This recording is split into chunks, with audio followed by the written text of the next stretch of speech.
Halo, apa kabar semua? Senang sekali saya hari ini Ayu Ningtyas dapat menjumpai Anda kembali dalam program kesayangan kita, Dokter Keluarga, disiarkan dari Studio L Sinta TV, 94,8 FM Fit Radio Bandung dan 95,7 FM Fit Radio Semarang pukul 9 pagi. Dan hari ini kita akan membahas tema yang sangat menarik khusus untuk tema anak ya, yaitu muntah pada bayi dan anak, apakah selalu berbahaya? Jadi bagi pemirsa yang ingin bertanya, silakan kirim saja pertanyaan ke email kami di dokterkeluarga@tv@gmail.com ya. Dan hari ini narasumbernya adalah Dr. Fatima Safira Alatas, PhD, SPAK. Wow, beliau adalah dokter spesialis anak konsultan dari Rumah Sakit Hermina Jatinegara. Kita sapa dulu Dr. Safira yang sudah duduk manis di samping saya tentunya. Halo dokter cantik, apa kabar? Halo. Kabarnya bagaimana? Baik, alhamdulillah. Alhamdulillah baik, luar biasa dokter. Hari ini kita akan membahas seputar muntah nih ya dok ya, Iya, pada bayi dan anak. Apakah selalu berbahaya? Sebetulnya begini dokter, kalau kita batuk nih, kita tahu kan itu reaksi alamiah tubuh ya untuk mengeluarkan apa tuh namanya zat asing atau yang apapun yang dianggap berbahaya lah, jadi harus dikeluarkan. Apakah muntah juga prinsipnya sama seperti itu? Karena ini kan anak-anak atau bayi gitu ya. Orang tua ketika mendapati kondisi seperti itu tentunya kan ada rasa cemas ya, khawatir dan aduh apakah harus segera dibawa ke dokter atau nanti dulu bunda gitu kan. Jadi kira-kira apa yang perlu diperhatikan dulu seputar definisi dari muntah itu sendiri dokter? Oke, terima kasih. Jadi untuk muntah sendiri itu ada berbagai macam. Jadi ada yang dibilang reflux. Reflux itu jadi aliran balik dari lambung untuk ke kerongkongan bayi. Kalau lebih ke atas lagi namanya regurgitasi. Jadi dia mulai ke sini ya, yang kita lihat sebagai gumoh. Gitu. Nah, ada lagi muntah. Nah, kalau muntah itu ada proses yang ekspulsif, jadi dari tekanan dari perutnya sendiri untuk mengeluarkan zat atau makanan atau minuman yang masuk ke dalam tubuhnya. Dia bisa suatu yang proses yang normal. Kalau misalnya bayi sampai usia 6 bulan dan tumbuh kembang bayinya normal, gitu. Dan tidak ada sampai tersedak masuk ke paru-paru. Sampai misalnya anaknya kelihatan biru gitu ya. Nah, tapi bisa juga dia proses yang kita bilang patologis, nggak normal. Itu terlihat bila pertumbuhan bayinya atau perkembangan bayinya itu terhambat. Misalnya berat badannya kok nggak sesuai dengan berat badan anak lain, misalnya kita nggak pegang growth chart ya. Lalu misalnya ada proses penolakan makan, atau ada dia ada demam dan lain-lain, ada tambahan infeksi, gejala infeksi, misalnya anaknya jadi megangin kupingnya, misalnya itu kalau ada infeksi telinga tengah misalnya, nah itu baru kita harus waspadai. Jadi yang dikatakan, oh ini masih tergolong normal nih, atau yang justru yang tadi abnormal tadi perlu dicari tahu dulu gitu. Ada gejala-gejala lainnya juga nggak sih? Jangan-jangan ini infeksi atau apa yang tadi ya dok ya? Oke, kurang lebih seperti itu. Tapi sebenarnya begini, berarti secara umum paling banyak tuh dijumpai karena apa sih dok? Apakah memang tadi kata kuncinya ada infeksi? Kan biasanya kalau itu khawatirnya infeksi virus lah, bakteri lah, atau mungkin pencernaannya itu sendiri atau kelainan atau apa gitu. Jadi kan wah kesannya ini ada banyak kemungkinan gitu ya. Tapi yang paling kerap dijumpai itu entah itu di bayi dulu atau mungkin nanti anak-anak juga ada bedanya atau bagaimana ya dokter? Ada. Jadi kalau proses yang kita curigai tadi kan yang normal ya. Kalau normal tumbuh kembang anaknya bagus. Nggak terganggu lah ya. Dan biasanya ya kurang dari usia 6 bulan gitu ya. Nah, kalau misalnya dia tidak normal, itu biasanya penyebabnya bisa infeksi, bisa alergi. Bisa misalnya proses yang kekencangan dari otot kerongkongan bawahnya itu tidak sempurna, tidak keras ya, tidak kencang gitu. Ya, dia bisa karena penyakit saraf, misalnya neurologis, kelainan neurologis, atau kalau yang proses normal tadi, yang anaknya masih normal tapi berat badannya naik, itu juga karena masih belum begitu baik untuk otot kerongkongan bagian bawahnya, tapi tumbuh kembangnya bagus. Kalau tumbuh kembangnya tidak bagus, nah itu berarti kita harus curiga apakah hal lain itu bisa juga kelainan anatomi. Jadi si lambung posisinya salah, terlalu tidur atau melintir misalnya, atau ada sumbatan di bawah dari kerongkongan bisa, atau lambungnya. Bagian usus 12 jari misalnya, itu ada kelainan-kelainan bawaan lahir yang menyempit gitu. Jadi kesannya kalau masih susu murni, susu aja ya, air susu aja. ibu ya, atau susu saja, dia mungkin belum terlalu bergejala. Kalau hanya sumbatannya tidak terlalu kecil ya. Tapi kalau sempit sekali menutup, dia otomatis langsung bergejala segera setelah lahir. Kalau yang anak lebih besar, itu bisa juga alergi makanan bisa, atau kita sering sebut penyakit reflux gastroesophagus ya. Jadi bukan cuma reflux gastroesophagus biasa yang seperti anak bayi, tapi udah berpenyakit. Jadi misalnya berat badannya sudah tidak bagus, ada proses penolakan makan, ada dia kadang-kadang ada blood streak, muntah gitu ya, darah. Atau yang lain adalah infeksi, misalnya dia lagi demam, itu juga bisa menyebabkan anak jadi muntah-muntah atau diare, keracunan makan, misalnya. Nah itu juga bisa. Ya. Jadi bisa, tapi yang tersering itulah. Yang tersering itu banyak sekali sebenarnya kelainan yang menyebabkan muntah. Jadi kita harus kenali bahayanya gitu ya. Tadi kan kata kuncinya ini mempengaruhi tumbuh kembang anak nggak sih gitu ya. Karena kan kalau tidak ditangani dengan tepat, dengan cepat gitu katakanlah, ini tadi efeknya bisa mengganggu pertumbuhan dan juga perkembangan si anak. Artinya apalagi kan ada istilah golden period begitu ya dok ya. Apalagi kan kita sering dengar ya, sering dibahas juga di sini bahaya stunting ini kan makin kesini juga kan makin apa ya, sering didengungkan gitu ya. Dan itu kaitannya dengan pola nutrisinya juga sehari-hari, apakah status gizi anak nih cukup atau enggak begitu ya dok ya. Jadi arahnya memang akan sangat jauh gitu ya dok ya, biasanya seperti itu. Tapi sebenarnya begini dokter, jadi kata kuncinya memang tidak boleh terlalu panik atau terlampau cemas lah ya begitu mendapati si anak ini mengalami yang namanya muntah. Tapi kan perlu dikenali juga, tadi kita kan nggak tahu nih dok, ini normal atau tidak normal kecuali dengan pemeriksaan dokter, atau mungkin secara awam nih kita bisa tahu dari ciri-ciri berapa kali muntahnya, atau mungkin warna dari muntahnya itu sendiri bentuknya seperti apa, atau mungkin kejadiannya setelah anak ini apa ya, atau setelah bayi ini sedang apa ya gitu. Jadi ada nggak sih mungkin tanda-tanda di awal juga yang bisa kita pahami nih secara awam lah katakanlah dokter? Ya, jadi tentunya yang tadi ya, yang perkembangan sama pertumbuhan sih sebenarnya kita bisa lihat ya. Kalau rutin ke dokter, harusnya biasanya kita bisa memplot pertumbuhan anaknya. Jadi berat badan, tinggi badan, dan lingkar kepala. Jadi kurvanya sesuai nggak sih? Ya, gitu terutama bayi ya, sampai usia 5 tahun itu kita biasanya harus diplot. Yang paling krusial sampai 2 tahun itu wajib sekali. Jadi kalau ke dokter minta diperiksa tinggi badan atau panjang badan anaknya dan lingkar kepala, karena sebagian besar mungkin hanya mengukur berat badannya gitu. Nah itu paling mudah. Tapi kalau kita lihat misalnya anaknya kok jadi nggak mau makan, saya baru juga ngelihat makanan udah mau muntah gitu. Nafsu makannya lah nafsu ya, makannya. Gitu ya. Bukan hanya nafsu makan, dia udah feeding refusal, benar-benar nggak mau gitu. Ada yang baru lihat udah mau muntah, ada yang dikasih 1-2 suap dia berhenti nggak mau. Nah itu harus dibawa tuh ke dokter. Yang lain misalnya kalau dia ada muntah yang berwarna kehijauan atau kecoklatan, apalagi kalau udah merah atau kehitaman. Darah begitu atau? Ya, merah kehitaman tuh kalau darah. Kalau misalnya kehijauan itu berarti dari saluran cerna di bawah gaster, jadi di bawah lambung. Jadi asam empedu naik gitu ya. Apalagi kalau kecoklatan dan disertai dengan perutnya yang membuncit.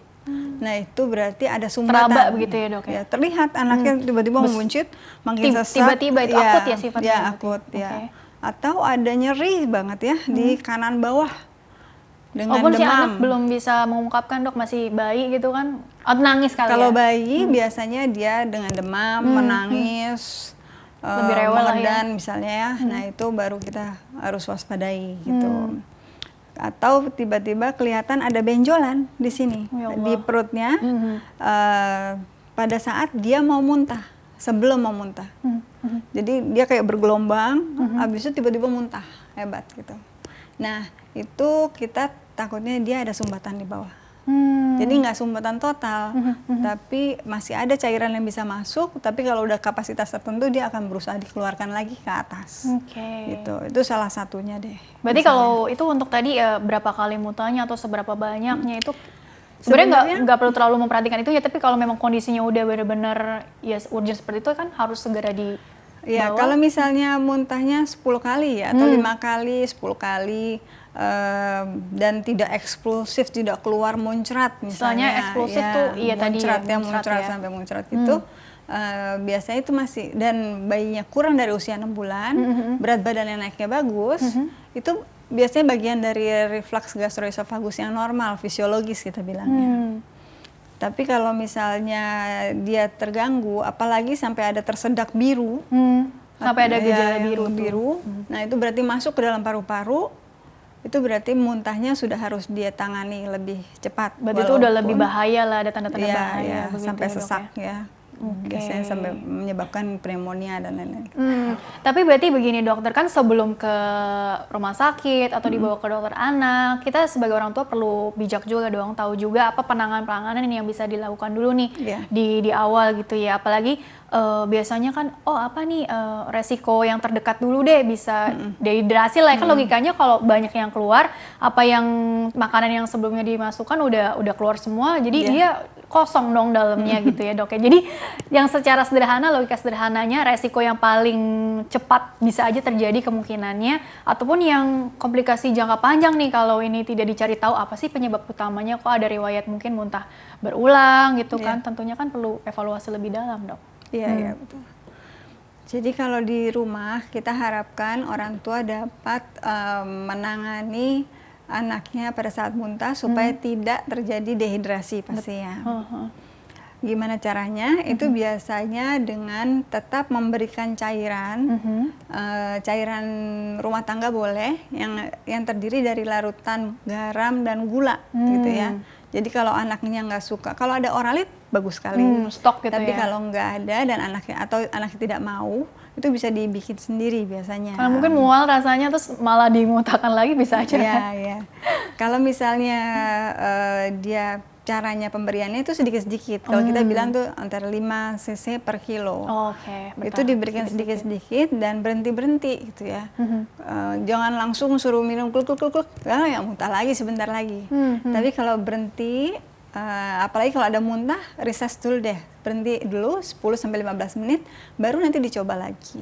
Dan dipantau anaknya buang air kecil apa tidak. Itu ya ukuran untuk selanjutnya juga ya. Lalu dilihat yang lain, anaknya ada, kalau bayi itu bisa dilihat ubun-ubun besarnya cekung nggak, gitu. Matanya, lidahnya ada air mata nggak pada saat dia nangis, atau kering tuh maksudnya? Kering, ya. Buang air kecilnya berkurang, dan kalau kita cubit nih, dia nggak balik dengan baik. Atau lama baliknya? Ya, atau lama baliknya. Nah itu berarti dia kekurangan cairan. Itu harus segera. Nah gimana cara mencegahnya yang tadi? Dikasih, kalau ada diare dia boleh 10 cc per kilo. Jadi kalau anaknya 10 kilo ya kira-kira 100 cc per diare. Jadi kalau anaknya muntah-muntah, setengahnya, jadi 50 cc per muntah.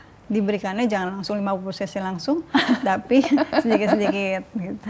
Jadi emang perlu tadi ya stok oralit bagus juga ya, atau mungkin cairan rumah tangga tadi air, larutan, mungkin tadi garam, gula gitu ya. Mau sup misalnya, sup kan ada garam dan gulanya, itu boleh dikasih ke anaknya sedikit-sedikit. Sebenarnya sederhana sekali ya gitu ya dok ya. Tapi tetap harus diperhatikan tadi ya takaran segala macam ya. Oke dokter, kita jeda dulu sebentar, nanti dilanjutkan di segmen selanjutnya, akan ada slide juga yang bisa dokter jelaskan lebih detail lagi seperti apa ya. Baiklah pemirsa, jangan kemana-mana, tetaplah bersama kami akan kembali setelah pesan-pesan berikut ini.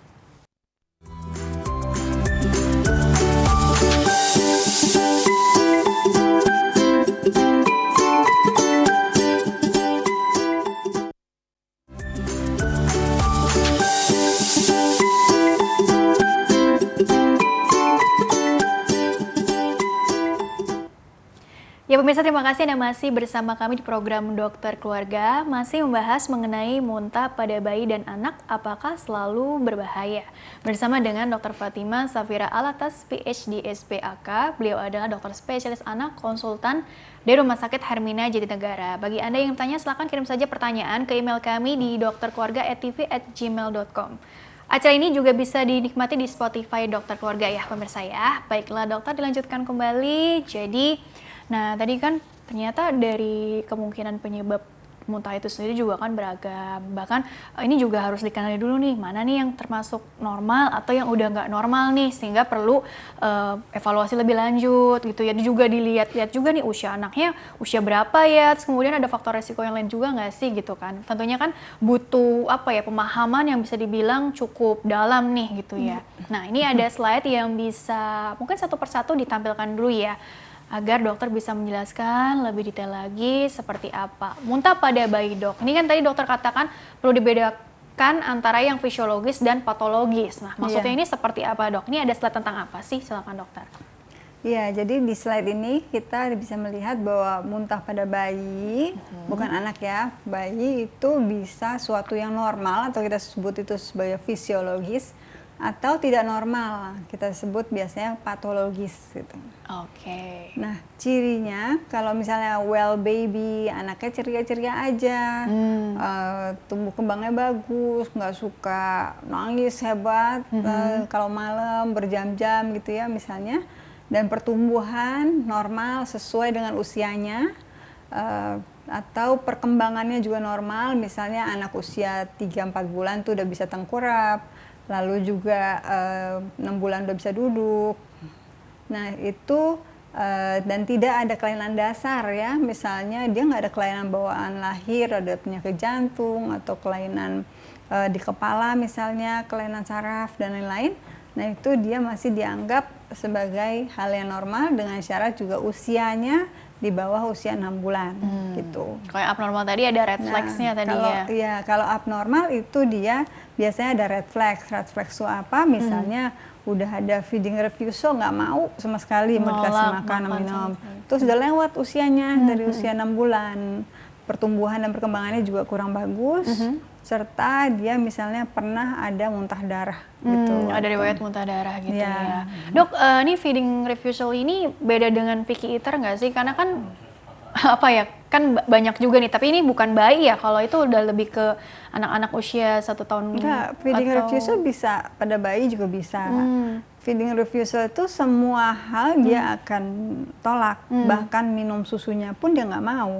Jadi kesannya dia nggak haus, nggak lapar gitu deh, sampai ibunya panik, ini seharian kok 30 cc aja susah benar gitu ya. Bahaya. Kalau picky eater itu dia kalau yang dia suka dia makan dengan baik dan benar. Oke, jadi milih-milih yang masih yang menurut dia enak dia masih mau gitu. Kalau ini kalau yang feeding refusal di kasus yang tadi, wah ini benar-benar yang bisa dibilang mungkin ada yang perasaan nggak enak di tubuhnya tadi ya, jadi benar-benar menolak sama sekali gitu ya dok ya. Kalau yang picky eater tadi biasanya ada faktor mungkin kesalahan pada saat awal, jadi misalnya hanya memperkenalkan 1 atau 2 jenis makanan sehingga dia kesananya nggak suka gitu. Tapi yang kesalahan yang biasa diperbaiki dong ya. Bisa. Ini kebiasaan yang perlu dibangun, kebiasaan baru yang perlu dibangun kali ya. Oke, coba slide selanjutnya lagi tentang apa? Penyebab tersering dok. Ini penyebab terseringnya pada bayi. Kalau bayi itu karena biasanya belum sempurna si saluran cernanya. Itu biasa kalau kita sebut tuh yang ibu mungkin suka dengar dengan GER, tapi bukan GERD ya Bu ya. GER itu orang dewasa ya, reflux gastroesophagus. Atau misalnya kalau lebih berat itu ada kelainan anatomi, jadi ada penyempitan atau ususnya itu melintir misalnya, atau posisinya salah. Itu mah ketahuan dengan pemeriksaan dong ya. Iya. Itu yang lain adalah alergi ya. Paling sering kalau bayi itu adalah alergi susu sapi. Bisa juga alergi soya. Tapi biasanya bukan alergi makanan yang lain-lain, karena kan susu, makanya kita selalu menganjurkan air susu ibu. Jadi kalau sebaiknya ya? Ya, sebaiknya anak anak manusia sebaiknya diberikan susu manusia. Itu susu untuk anak sapi? Enggak ya, oke. Tapi sebaiknya memang yang alami gitu ya dari Allah gitu kan. Oke, coba slide yang tadi ditampilkan dulu lagi. Belum selesai, tadi ada 2 poin terakhir ya, coba. Nah ini prematuritas dalam segi apa, Dok? Nah, kalau pada anak-anak yang prematur, bayi yang kurang bulan, itu biasanya otot bawah dari kerongkongannya itu belum cukup kuat. Jadi dia belum sempurna. Belum matang sempurna ya, dia paling organ-organnya. sering menyebabkan reflux gastroesophagus itu. Oke. Tapi nanti seiring dengan bertambahnya usia dia, kan akan lebih matang dong. Akan lebih baik. Akan lebih mereda juga nih keluhan-keluhan muntahnya itu juga. Dengan tumbuh kembangnya, gizinya bagus dan lain-lain, dia akan membaik. Infeksi. Yang lain adalah infeksi.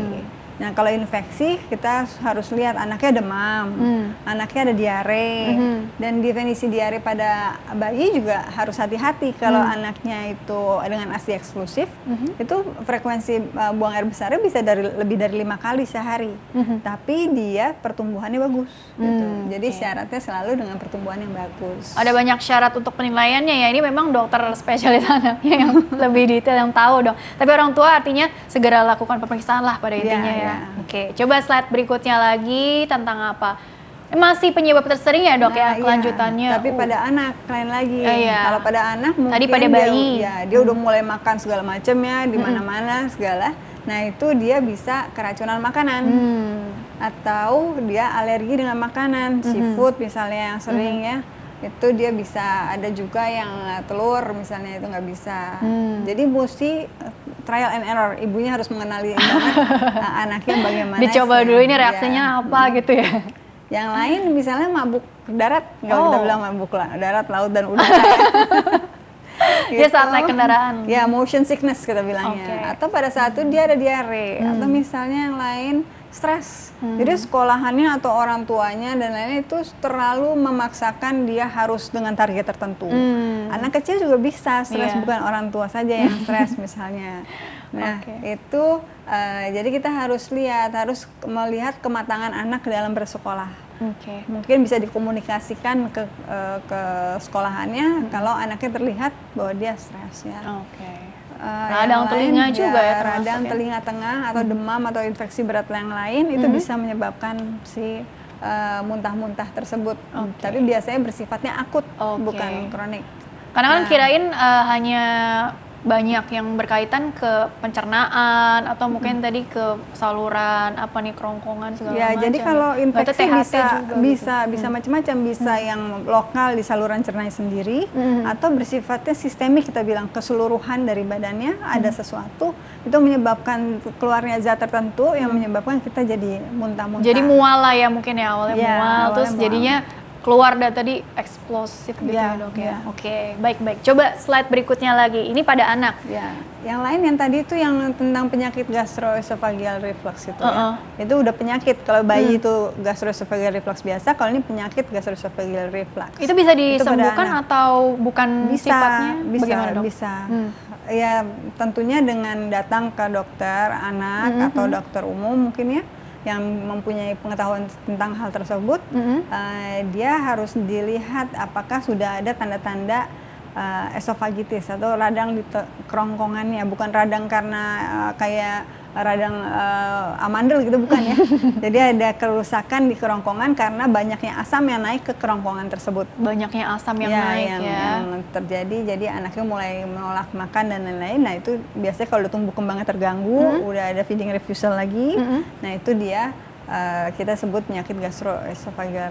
Kalau begitu ada kaitannya dengan tadi pola, seandainya dia hanya minum ASI gitu ya, asamnya ini sendiri dari mana sih? Kan kalau orang tadi misalnya GERD, ini orang dewasa ya, kita makan yang memang jadi memicu tuh naiknya si asam. Nah kalau untuk bayi? Kalau bayi itu biasanya karena belum sempurna karena belum sempurnanya ini ya, atau balik lagi ke situ ya. Dia pola makan yang salah misalnya. Jadi asamnya tidak keluar disesuai dengan adanya makanan, atau gerakan lambungnya belum bagus. Gitu. Jadi kembali lagi ke secara anatomisnya seperti itu gitu ya. Oke, coba saat yang tadi belum selesai juga ditampilkan yang kembali. Nah, ini gejala yang perlu diwaspadai. Jadi kalau misalnya kelihatan anaknya demam atau tanda infeksi, anaknya menarik-narik telinganya pada saat itu kemungkinan besar dia sakit, nyeri gitu ya. Atau anaknya bayi kecil tuh menangis kencang nggak jelas gitu, ada demam. Nah kita harus curiga dia ada radang telinga tengah misalnya, atau ada radang tempat lain. Yang lain kalau anaknya kelihatan ngantuk terus, udah ada kesadaran menurun dengan ada muntah yang hebat. Nah itu kita takutnya dia ada peradangan di otak misalnya yang menyebabkan muntah-muntah. Yang lain dia anaknya nangis banget kalau misalnya dia diberikan makan. Padahal itu sesuai dengan porsinya dan jenis makanan sesuai anaknya, tapi nggak mau gitu.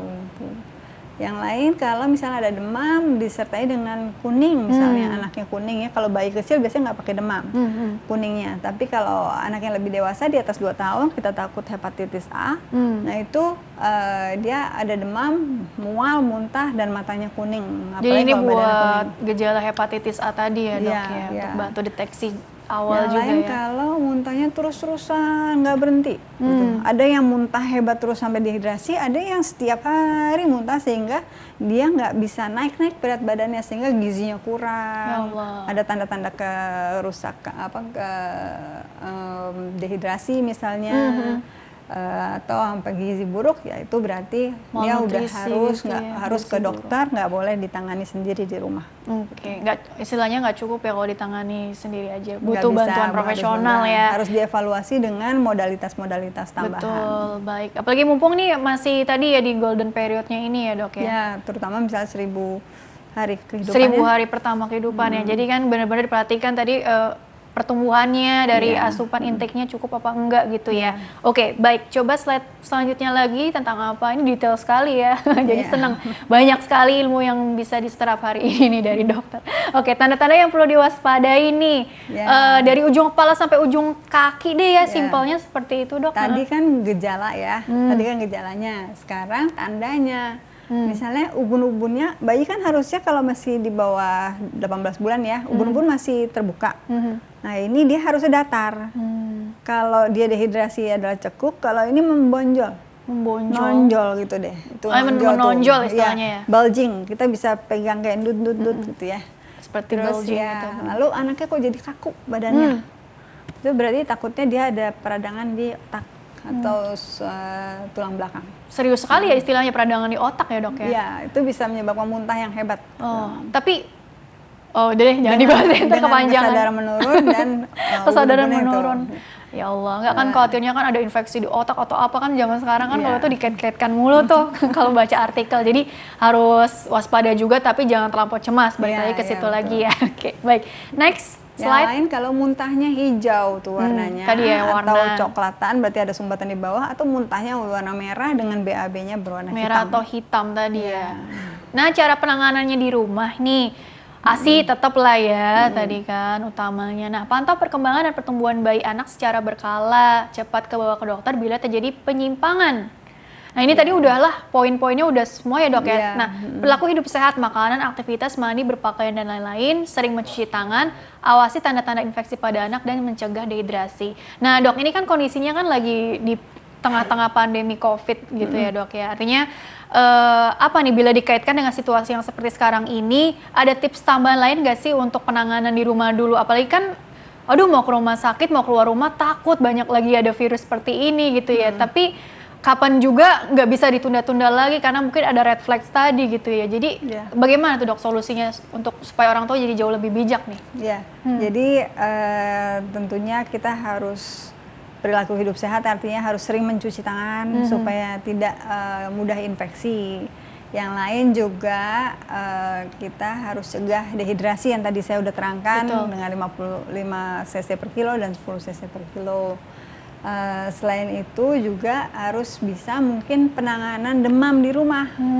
Jadi kalau penanganan demam di rumah itu caranya misalnya dengan minum lebih banyak dari biasanya supaya buang air kecilnya lebih banyak dari biasanya. Itu artinya kita kayak mengkompres dari bagian dalam. Selain itu dikompres dengan air hangat seluruh badan. Bukan air hangat bukan ya? air dingin ya. Air hangat dan bukan cuma ditaruh-taruh di sini. Oke ya, untuk lutut dong, cedera lutut pakai air dingin. Nggak, ini air hangat ya. Dan memberikan obat penurun panas. Untuk kebutuhan cairan dok kan berapa sih gitu untuk anak atau untuk bayi gitu ya, kan ada yang bilang oh segini gitu kan, mungkin lah tadi ASI, tapi kalau untuk tambahan-tambahan yang lainnya misalnya anaknya, kalau kebutuhan cairan sebenarnya berdasarkan berat badan gitu ya, disesuaikan ya, per profil masing-masing. Jadi misalnya kalau 10 kilo itu 1000 cc misalnya ya, tapi bukan berarti 20 kilo terus 2000 cc, enggak, dia turun, dia jadi 1500. Nah kalau misalnya dia ada demam, setiap 1 derajat kita naikkan 12,5% gitu. Jadi pokoknya, tapi kan sulit ya untuk hitung itu kan. Jadi lebih baik orang tua melihat aja, kasih minum lebih banyak dari biasanya dengan cairan apapun, dan lihat anaknya pipis apa tidak. Kalau pipisnya tambah banyak, udah itu udah cukup. Jadi itu tanda-tanda ininya, reaksinya udah membaik atau enggak dari urinnya tadi ya dok ya. Berapa kalinya, durasinya gitu ya dok ya. Frekuensi kok durasi. Frekuensinya ini sebentar-sebentar nih popoknya ganti, udah itu udah benar deh gitu. Gitu ya. Jadi udah mulai tenang lah gitu ya. Baik, coba slide berikutnya lagi ya. Tentang tanda-tanda dehidrasi tadi mungkin dipertegas lagi dok begitu. Jadi kalau tanda-tanda dehidrasi pada bayi atau anak, apalagi kalau yang gizinya kurang tuh agak susah ngelihatnya ya. Nah kita lihat dari ubun-ubunnya cekung apa enggak. Kalau belum menutup, kalau misalnya sudah menutup itu nggak bisa kita lihat. Kita lihatnya dari matanya cekung atau air matanya ada nggak kalau dia nangis. Yang lain adalah dengan mulut. Jadi kita lihat mukosa, kita bilang mulut sama lidah. Kalau mulut dan lidahnya itu kering atau cenderung lengket, itu berarti dia kurang cairannya. Dan yang lain kalau buang air kecilnya itu berkurang jauh. Kok anaknya nggak ganti-ganti nih popoknya, kering. Nah itu berarti harus waspada. Yang lain kalau kita cubit, tadi yang cubit tapi nggak kembali dengan normal atau lambat, nah kita harus curiga dia udah dehidrasi, apalagi kalau anaknya lemas. Jadi perilaku anak juga perlu diperhatikan ya. Jadi diamnya dia diam lemas apa diam apa nih gitu. Disangkanya tenang anteng gitu ya, nggak taunya dehidrasi. Lemas. Gitu ya. Slide berikutnya lagi. Ini pantau tumbuh kembang. Ini ada aplikasi dari Dokter Anak Indonesia, aplikasi gratis. Untuk mendukung agar anak Indonesia tetap tumbuh dan kembang dengan baik. Ini IDAI namanya, nih? Iya, dari Ikatan Dokter Anak Indonesia, IDAI. Ini hampir semua dokter anak akan menyebut ini kalau ibu-ibu datang ke dokter anak ya. Nah, namanya Primaku. Primaku itu ada komponen pertumbuhan, perkembangan, lalu imunisasi dan artikel-artikel kesehatan untuk awam. Hanya untuk awam. Jadi ini bukan untuk dokter anak, tapi untuk awam, untuk mencegah supaya anaknya tidak stunted atau tidak gagal tumbuh. Jadi lebih cepat bawa ke dokter, jangan dideteksi oleh dokternya gitu. Si orang tua udah lihat nih, oh kurvanya kok makin lama makin datar nih, berarti ada masalah gitu. Oleh karena itu setiap kali datang ke dokter, mau dokter anak, bidan dan lain-lain, minta diukur lingkar kepala dan panjang badannya, jangan hanya berat badan. Semuanya ya, lingkar kepala, tinggi badan, berat badan gitu supaya orang tua bisa melihat. Kalau itu ada grafik-grafik di situ, itu grafiknya ada 3 macam, lingkar kepala, berat badan, dan tinggi badan. Itu sangat-sangat membantu si orang tua. Umur 4 bulan bisa apa, 6 bulan bisa apa, 9 bulan, 12 bulan dia bisa lihat semua. Ini berarti buat yang sampai berapa tahun sih dok? Maksudnya pemantauan ini? Ini bisa sampai 18 tahun, tapi diutamakan 5 tahun pertama. 5 tahun pertama, oke. Atau yang tadi mengejar target 1000 hari pertama kehidupannya, mencegah stuntingnya gitu ya, supaya sejalan juga dengan program pemerintah juga gitu ya dok ya? Iya, betul. Oke, kurang lebih seperti itu. Oke, ada lagi slide selanjutnya sebelum kita masuk ke pertanyaan dari email dulu nih. Nah, ini sama. Ini perkembangan pemantauan yang dapat dilakukan apa aja, termasuk jadwal vaksin ya yang sering kelupaan. Jadwal vaksin. Nah, si Prima juga sekarang bisa kalau ada konsultasi online, dia bisa bertanya di 2 kali sehari. Itu ada Senin sampai Sabtu. ada dokter anak yang bersedia untuk ditanya, gratis. Gratis gitu. tuh ya. Biasanya Saat ini gratis masih nggak nih gratis ya. ibu-ibu seperti itu ya dok ya. Intinya lengkap sekali, ada pemantauan jadwal vaksinnya juga supaya tidak terlewat, artikel kesehatan tadi untuk bantu para ibu dan juga bapak gitu ya di rumah yang lagi pengen tahu nih gitu kan, karena saking banyaknya artikel yang beredar di internet, kita nggak tahu mana yang akurat, mana yang kredibel, jadi kan langsung aja buka aplikasi Primakunya, maksudnya begitu pasti ya. kredibel deh. Iya gitu. kan dari IDAI langsung gitu betul. ya. Pemantauan pertumbuhan berkala, termasuk juga pemantauan perkembangan berkala juga gitu ya. Jadi ini semacam apa ya, seperti jurnal pemantauan si anak masing-masing gitu ya dok ya. Ibu. Dan itu satu aplikasi bisa diisi 2, 3, 4, 5 anak ya. Oh gitu ya, semuanya bisa ya. Atau anak tetangga juga sekaligus ngebandingin, enggak ya dok ya. Jadi intinya nggak cuma bisa satu anak aja, tapi bisa 2, 3 gitu ya. Semua ikut dipantau ya, semuanya ada sehat. versi Android dan versi iOS-nya juga. Oke, baiklah. Kita masuk ke pertanyaan dari email. Jadi nggak ada alasan untuk nggak download ya sebetulnya ya dok ya.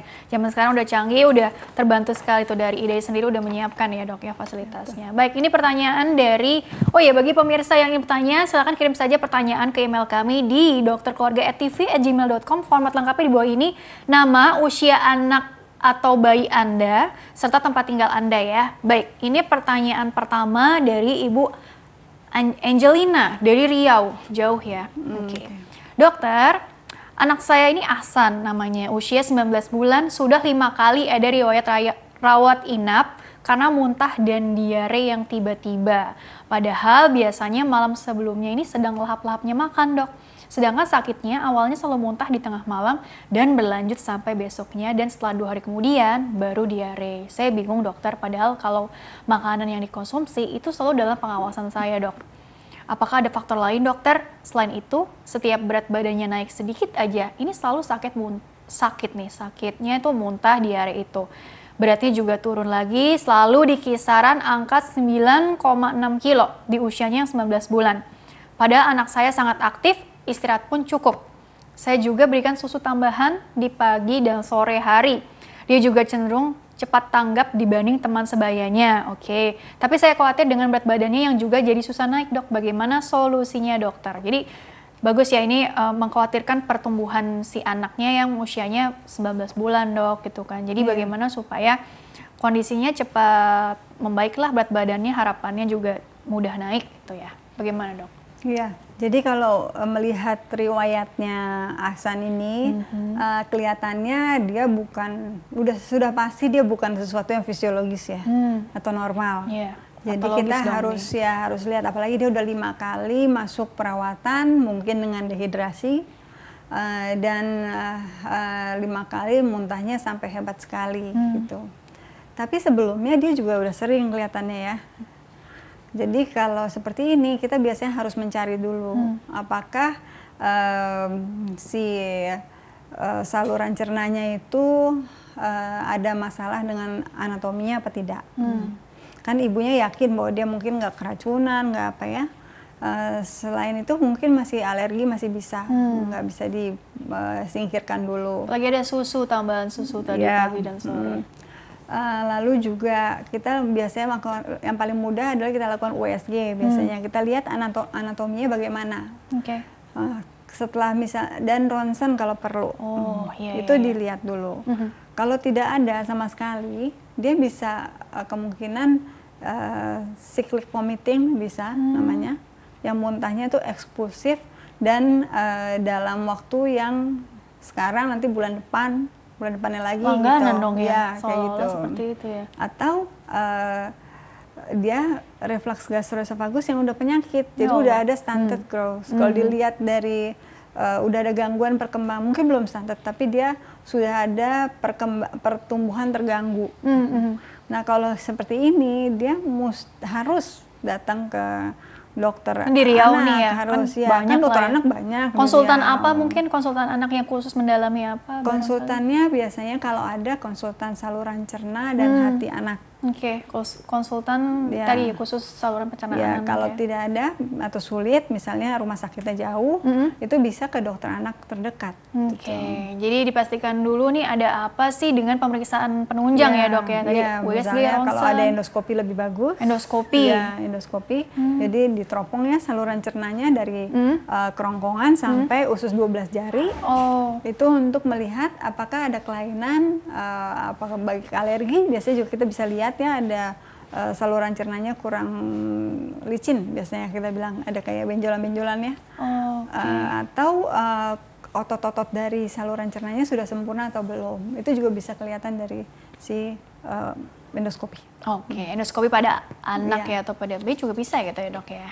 Pada bayi, dari baru lahir pun bisa. Artinya kan ada, aman nggak sih? Aman lah ya. Aman, Oke. karena bentuk skop dan ukurannya lain-lain. Oh iya, kan ukurannya disesuaikan begitu ya dok Iya. ya. Oke dokter, kita jeda dulu sebentar ya, nanti lanjutkan kembali di segmen terakhir ya. Baiklah pemirsa, jangan kemana-mana, tetaplah bersama kami. Kami akan kembali setelah pesan-pesan berikut ini.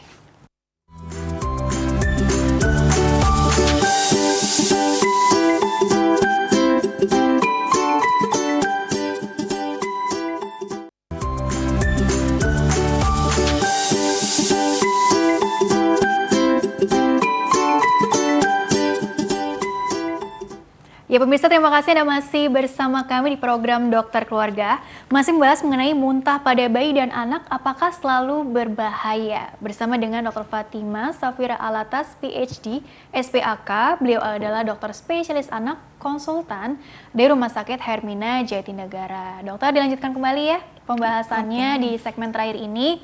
Aku mau nanya satu lagi nih, ada pertanyaan dari email belum dibahas dokter. Jadi pertanyaan kedua ya, dari Ibu Devia, usianya 25 tahun dari Depok. Bertanya seperti ini, halo dokter, saya mau bertanya dok, saya mempunyai anak umur 8 bulan tapi belum mau makan nasi. Usia 18 bulan ya. Dia makannya masih bubur dok gitu. Sudah saya coba latih dia makan nasi, tapi dia hanya mau kalau lauknya itu dengan ikan. Jika selain itu maka nasinya selalu sengaja dia muntahkan, begitu ya. Bagaimana dokter? Saya takut nanti keterusan sampai besar, mohon bantu solusinya dokter. Apakah ini kebiasaan yang memang tadi picky eater tadi, atau jangan-jangan ada masalah yang perlu dievaluasi lagi seperti saran dokter tadi, ada yang USG, ronsen, atau endoskopi gitu ya pada anak atau pada bayi. Untuk kasus yang seperti ini bagaimana dokter solusinya? Ya, terima kasih. Ibu Devia ya? Ibu Devia ya. Jadi Ibu Devia punya anaknya usia 18 bulan. Nah, kalau mengikuti perkembangan yang normal, biasanya anak sudah mulai bisa makan makanan keluarga di usia 12 bulan. Oke. Nah, ini 18 bulan belum mau. Dia makan nasi bisa ya, tapi maunya pakai ikan.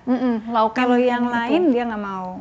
Dimuntahkan. Jadi sebenarnya kalau melihat dari ini, dia sudah bisa ngikutin perkembangan normalnya anak. Tapi mungkin introduksi terhadap makanan yang lebih keras seperti daging misalnya ya, itu belum adekuat atau terlambat misalnya.